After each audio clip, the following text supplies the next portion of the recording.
فہم دین کے ناقص ہونے کی وجہ سے ہم بہت ساری ایسی چیزیں جو دین سمجھ کے کر رہے ہوتے ہیں وہ دین نہیں ہوتا، اور بہت ساری ایسی چیزیں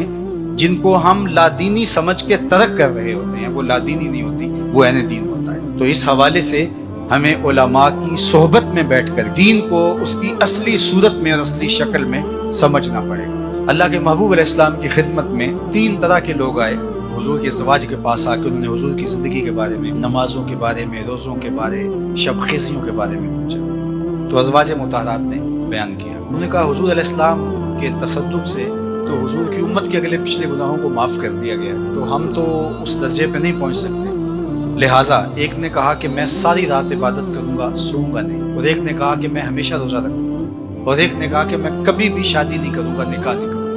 اور تجرد کی زندگی گزاروں۔ جب وہ فیصلہ کر کے نکلے اور اللہ کے محبوب تک بات پہنچی تو حضور نے ان کو بلایا اور فرمایا کہ تمہاری یہ باتیں مجھے پہنچی، لیکن سنو، اما واللہ انی لاخشاکم للہ واتقاکم لہ، فرمایا کہ میں تم سے زیادہ اللہ سے ڈرنے والا ہوں اور میرے دل میں تقوی کا نور تم سے کہیں زیادہ ہے۔ لیکنی اصوم و افطر و اصلی و ارقد،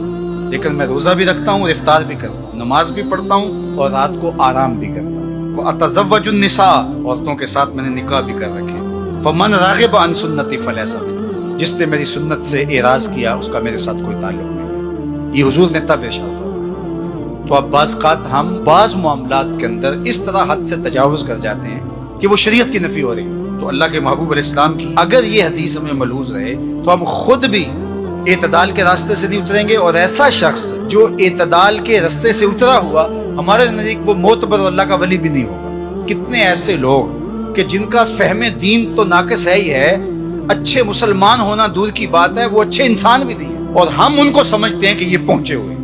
اور ان کے ارد گرد لوگوں کا ہجوم اور لوگوں کی کثرت ہوتی ہے، تو یہ ہمارا فہم دین ناقص ہے کہ ایسے لوگ بھی اس مارکیٹ میں چل جاتے ہیں۔ دین کو پوری طرح سے اختیار کرنا ہوگا۔ آپ اعتدال کی راہ پہ گامزن ہوں گے تو پھر ہر ایک کا حق ادا کر رہے ہوں گے۔ ماں اپنی جگہ پہ ہوگی، بیوی اپنی جگہ پہ ہوگی، دوست اپنی جگہ پہ ہوں گے،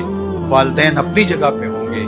آپ دنیا داری کے معاملات کو بھی نپٹا رہے ہوں گے، لے کے چل رہے ہوں گے، اور دین کے فرائض واجبات اور سنن مستحبات بھی آپ سے نہیں چھوٹ رہے ہوں گے۔ سارا نظام ساتھ چل رہا ہوگا، نہ یہ ہے کہ ایک جہت چلیں تو دوسری جہت کو ترک کر دیا جائے۔ اپنی زندگی کو 2 رویا لے کر کے چلو گے، حسنات دنیا بھی تمہیں نصیب ہوں گی اور حسنات آخرت بھی تمہاری جھولی میں ڈال دی جائیں گی۔ تو دین کامل، اکمل اور مکمل نظام کا نام ہے۔